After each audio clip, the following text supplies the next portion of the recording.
नमो नमः। व्यक्तित्व विकास का भारतीय दृष्टिकोण, इसमें सेक्शन सी जो है उसमें है व्यक्तित्व के प्रकार। मतलब पहले हम बात ये कर रहे हैं कि भाई व्यक्ति की अवधारणा क्या है, हम किस तरह से बोलते हैं कि क्या है व्यक्ति, किसको बोलते हैं व्यक्ति, है ना। तो उसमें आपने सप्तम अध्याय में जीव की अष्टधा प्रकृति भी जान ली, जो सेक्शन बी में है भगवत गीता में। फिर आपको ये भी बता दिया कि भाई क्षेत्र भी है और क्षेत्रज्ञ भी है, क्षर भी है और अक्षर भी है। तो इससे व्यक्ति की अवधारणा हो जाती है, परंतु व्यक्तित्व के प्रकार के हैं। मतलब आप एक चीज समझिए कि भगवत गीता के अनुसार क्या है कि हमारे पास पंच महाभूत हैं, जो कि पांच हैं, और पांच विषय हैं, ये हैं कार्य, और 10 इंद्रियां, मन, बुद्धि, अहंकार, ये है हमारे पास साधन। और अव्यक्त, जिसको हम प्रकृति बोलते हैं, इसको मिलाकर के ये 24 हो गए। और पुरुष जो है, इन ये प्रकृति के जितने ये जो पंच महाभूत हैं या फिर जो हमारे पास विषय हैं, ये सब एक तरह से प्रकृति का ही हिस्सा है, अव्यक्त का ही हिस्सा है। ठीक है, इसको हम देखा जाए तो दो ही चीजें, एक है पुरुष और एक प्रकृति। प्रकृति में ही पंच महाभूत है, प्रकृति में ही विषय है, प्रकृति में ही 10 इंद्रियां, प्रकृति में ही मन, बुद्धि, अहंकार है। ठीक है, और प्रकृति को ही अव्यक्त भी बोलते हैं।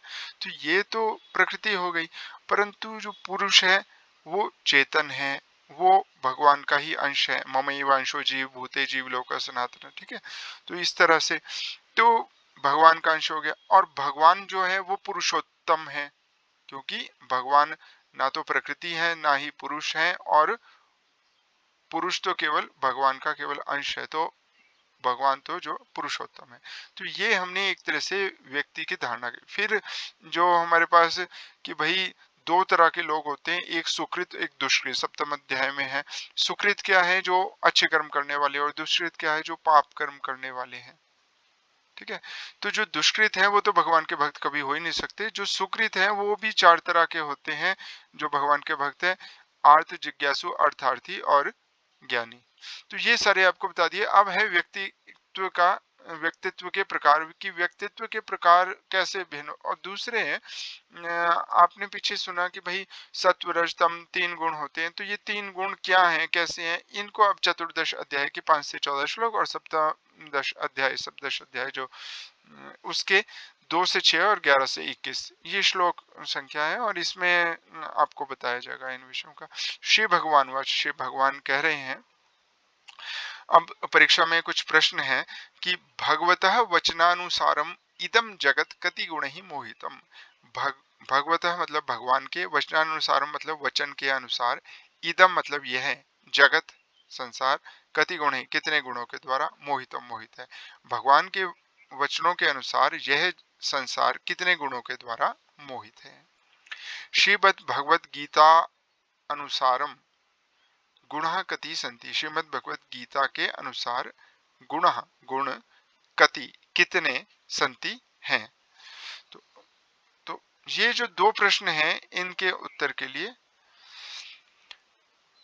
ये क्योंकि कई बार प्रश्न आ जाता है कि चतुर्दश अध्याय का क्या नाम है, तो इसका नाम है गुण त्रय विभाग योग, तीन गुणों के विभाग वाला योग। सत्वम रजः तमः, सत्व रजः तमः इति गुणः, ये गुण है प्रकृति संभवा, प्रकृति से उत्पन्न होने वाले। निबधनंती बांधते हैं, महाबाहो हे महान भुजाओं वाले, देह देह में, देहिनम देही को, अव्ययम अव्यय, अव्यय मतलब जो अविकारी है, जो विकारों से रहित है, उस देही को, उस देह में रहने वाले को ये बांधते हैं। सत्व रज तम ये गुण प्रकृति से उत्पन्न, क्षमता, प्रकृति से उत्पन्न होने वाले सत्व रज तम ये गुण, हे महाबाहो, देह में रहने वाले देही को, अविकारी को बांधते हैं। तत्र, अच्छा ये जो ये श्लोक है ये परीक्षा में आ चुका है, तो ये परीक्षा की दृष्टि से बहुत ज्यादा महत्वपूर्ण है, इसको आप याद भी कर लें। इसका सरलार्थ आप, और व्याख्या में अगर आप याद किया हुआ है और इसको लिख देते हैं किसी और श्लोक की व्याख्या में, तो आप इसको लिख देते हैं और इसका सरलार्थ कर देते हैं, तो आपकी व्याख्या बहुत अच्छी हो जाएगी। तो इसे याद कर लीजिए, अर्थ तो पता ही होना चाहिए। तत्र सत्वम निर्मलत्वात् प्रकाशकम अनामयम। तत्र मतलब वहां, सत्व मतलब सत्व गुण, निर्मलत्वात् निर्मल होने से, मल रहित होने से, प्रकाशकम प्रकाशक प्रकाश को करने वाला, अनामय विकार रहित है।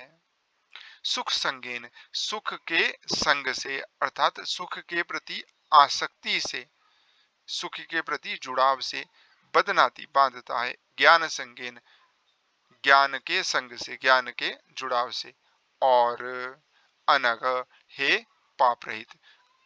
अग का मतलब होता है पाप, और अनग मतलब पाप रहित। हे अनग, ये अर्जुन के लिए कहा है कि हे पाप रहित। वहां सत्व गुण निर्मल होने से, प्रकाश को करने वाला, विकार रहित, सुख के संग से बांधता है, और सुख के संग से और ज्ञान के संग से बांधता है। मतलब सुख से कैसे बंधते हैं, अब ये एक प्रश्न है, आप लोग सोचिए इसके विषय में, ठीक है, फिर हम इसके विषय में चर्चा करेंगे। तो सुख से सुख के संग से कोई कैसे बंध सकता है और ज्ञान के संग से कोई कैसे बंध सकता है। मतलब देखिए, जब आपको ज्ञान हो गया है विषयों का, जब तक हमें ज्ञान नहीं है तब तो लगता है कि हम बंध सकते हैं, पर जब हमें ज्ञान हो गया है तो फिर हम क्यों बंधेंगे, फिर तो हमें बंधना नहीं चाहिए ना, है ना। अज्ञान में तो हम बंध सकते हैं। तो ये एक प्रश्न है, आप इसको सोचिए, मैं आपसे, आप इतनी देर सोचिए, फिर हम कुछ और आगे देखते हैं श्लोक। श्रीमद् भगवत गीता के अनुसार सत्व गुण किस प्रकार से आत्मा को बंधन में डालता है, ये प्रश्न आ चुका है। ये जो ये है ना, ये अभी हमने श्लोक पढ़ा, तो इसके ऊपर ये प्रश्न आ चुका है कि कैसे बांधता है। तो भाई सुख के संग से बांधता है और ज्ञान के संग से। अब अगर तो आपको छोटा सा उत्तर देना है तो इतना सा लिखिए, काफी है, चाहे श्लोक लिख दीजिए वो भी हो जाएगा। पर अगर आपको वो विस्तार से पूछता है कि कैसे बांधता है, तो फिर आप क्या लिखेंगे।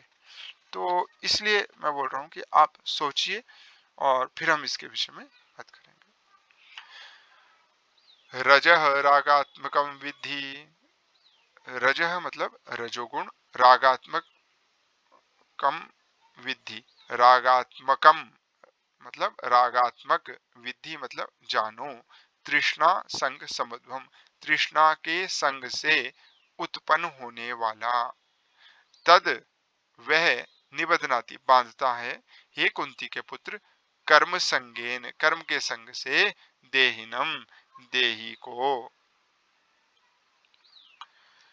ठीक है जी। तमह तू, तमह गुण तो इसको दोबारा देख लीजिए कि रजोगुण को रागात्मक जानो, ये तृष्णा के संग से उत्पन्न होने वाले रजोगुण को रागात्मक जानो। ठीक है।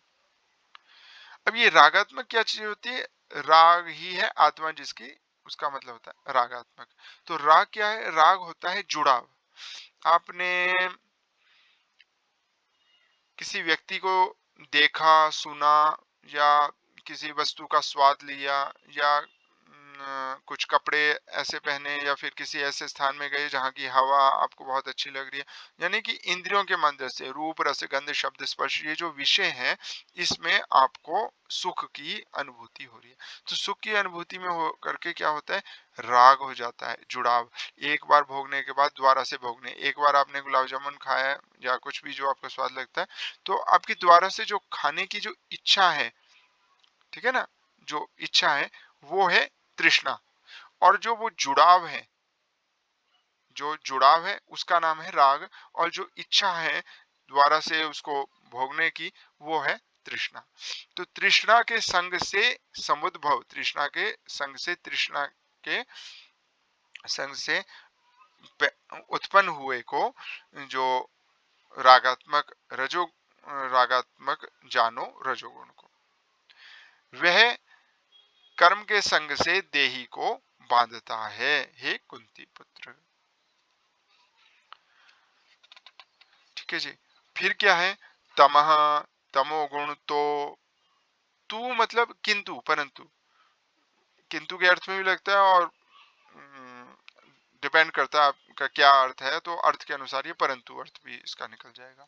तो अज्ञानजम, अज्ञान से पैदा हुए को विद्धि जानो। अज्ञान, अज्ञान मतलब जो ज्ञान नहीं है, और अज्ञान जब मतलब जो ज्ञान नहीं है उससे पैदा होने वाला, ठीक है। ऐसा जानो किसको, तमोगुण को। मोहनम सर्वदेह नाम, यह मोहन करने वाला है, सबको मोहित करने वाला है, सभी देही, देह में रहने वाले सभी प्राणियों को। प्रमाद, आलस्य, निद्रा भी, प्रमाद के द्वारा, आलस्य के द्वारा और निद्रा के द्वारा ये बांधता है। तो प्रमाद क्या चीज होती है, ये भी एक प्रश्न है। प्रमाद क्या चीज है भाई। फिर निद्रा क्या है ना। तो अंतःकरण और इंद्रियों की जो व्यर्थ चेष्टा, और जो, अब अंतःकरण क्या है, मैंने पहले आपको बताया है, अंतःकरण है बुद्धि, मन और अहंकार। तो इन, ठीक है ना, ये आंतरिक साधन है। जैसे इंद्रिया होते हैं ना, बाह्य इंद्रिया, हाथ पैर वगैरह, इनके इन द्वारा हम किसी कार्य को करते हैं, तो वैसे ही मन बुद्धि अहंकार है, ये आंतरिक है, सोच विचार के हम क्योंकि सब कुछ करते हैं। तो अंतःकरण और इंद्रियों की जो व्यर्थ चेष्टा है, और जो शास्त्र विहित कर्तव्य कर्म, मतलब शास्त्र में यह बताया जी कि ये करो, ये ना करो, ये करो, ये ना करो, तो इस प्रकार के शास्त्र में जो कर्तव्य पालन का है उसकी अवहेलना करना, ठीक है ना जी। मतलब व्यर्थ की, इंद्रियों के द्वारा या अंतःकरण के द्वारा जो व्यर्थ की चेष्टा है उसको भी प्रमाद बोलते हैं, और जो कर्तव्य कर्म है शास्त्र के द्वारा बताया गया है, जैसे कि भोजन खाओ, कब खाओ, कितना खाओ, कब सो, कब जागो, ठीक है ना। तो ये जो ये ना खाओ, वो ना खाओ, इस विषय ये जो कर्तव्य कर्म है इसकी अवहेलना करना, ना जी हम तो अपनी इच्छा से जैसे मर्जी करेंगे, तो इसको क्या बोलते हैं, इसको बोलते हैं प्रमाद। आलस्य क्या है, आलस्य एक तरह से निरुद्यमता है, मतलब आपको उद्यमी होना चाहिए पर उद्यम नहीं हो रहे हैं, अप्रवृत्ति है। पेड़ में फल पड़ा हुआ है, उसको आप चाहें तो खा सकते हैं, परंतु आप लेटे हुए हैं, तो अगर पेड़ आपके फल आपके ऊपर भी गिर गया है, तो भाई यार अभी उठ करके खाया नहीं जा रहा है, छठों पर कैसे खाएं। तो ये जो अप्रवृत्ति है, ठीक है, निरुद्यमता, उद्यम का ना होना, इसको बोलते हैं आलस्य। और निद्रा जो है वो तीन तरह की होती है। एक तो तंद्रा, लोगों को आवाज उबासी आती रहती है ना, एक तो वो है, उसको तंद्रा बोलते हैं। दूसरे क्या है कि स्वप्न, दिन में तो आते, दिन में भी आ जाते हैं लोगों को स्वप्न, रात को तो आते ही हैं, ठीक है ना। और एक ऐसी स्थिति होती है जब कोई स्वप्न नहीं चल रहा है, आपको पता नहीं चला कि भाई कितने घंटे आप सो लिए, आधा घंटा या 2 घंटे, उसको बोलते हैं निद्रा, उसको सुषुप्ति बोलते हैं। तो निद्रा मतलब तंद्रा या स्वप्न या सुषुप्ति, ये जो तीन स्थितियां हैं ये है निद्रा। तो इन तीनों स्थितियों में क्या है, प्रमाद में आपको करना चाहिए कुछ पर आप कर नहीं रहे हैं, आलस्य में आप कर ही नहीं रहे, आपकी प्रवृत्ति नहीं हो रही है, और निद्रा में तो आप करेंगे कैसे, जब आपको नींद लगी हुई है तो कैसे करेंगे, या स्वप्न देख रहे हैं तो कैसे करेंगे, या फिर आप सुषुप्ति में हैं, सो चुके हैं तो फिर कैसे करेंगे। तो ये एक तरह से तमोगुण क्या है कि मोहित कर देता है, और मनुष्य एक इसमें निष्क्रिय हो जाता है किसी ना किसी रूप में। ये वैसी स्थिति है जैसे कि लोग नशा कर लेते हैं किसी कई बार ड्रग्स का, या फिर किसी भांग या शराब वगैरह, कोई एक नशा कर लिया और उससे क्या है कि भाई आप नशे में ही है, आप होश में ही नहीं है। तो ये तमोगुण की स्थिति है, और एक तरह से किसी कार्य को करने योग्य नहीं रह पाते, ठीक है। तो तद तत् निबदनाति, तत् मतलब वह, निबदनाति मतलब बांधता है। भारत, हे भरतवंशी, तो यहाँ से प्रारंभ करेंगे। हे भरतवंशी, तमोगुण तो को तो तू अज्ञान से पैदा हुआ जान, जो कि मोहित करने वाला है सभी देहधारियों को, प्रमाद, आलस्य और निद्राओं के द्वारा यह वह बांधता है। तो ये जो तीन श्लोक हैं, ये और ये ये 3, 6, 7, 8 ये परीक्षा में आ चुके हैं और ये फिर से भी आ सकते हैं, इनके ऊपर प्रश्न भी पूछे जा सकते हैं। तो सरलार्थ व्याख्या प्रश्न के लिए आप इसको तैयार कर लीजिए, इनको याद भी कर लीजिए और इनका अर्थ भी समझने का प्रयास कीजिए। सत्वम सुखे संजयति, सत्वम मतलब सतोगुण, सुखे सुख में, संजयति लगाता है। रजः कर्मणि, रजोगुण कर्म में।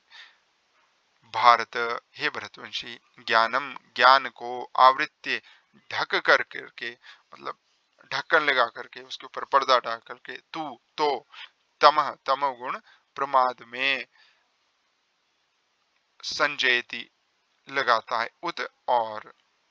तो इस तरह से देखिए, सत्व गुण सुख में जोड़ता है, रजोगुण कर्म में, ज्ञान को आवृत्य करके, तमोगुण तो प्रमाद में जोड़ता है, हे भारत। रजः तमः, रजोगुण और तमोगुण, रजः तमः तमोगुण, च और अभिव्यय दबाकर, सत्वम सत्व सतोगुण भवती होता है, हे भारत।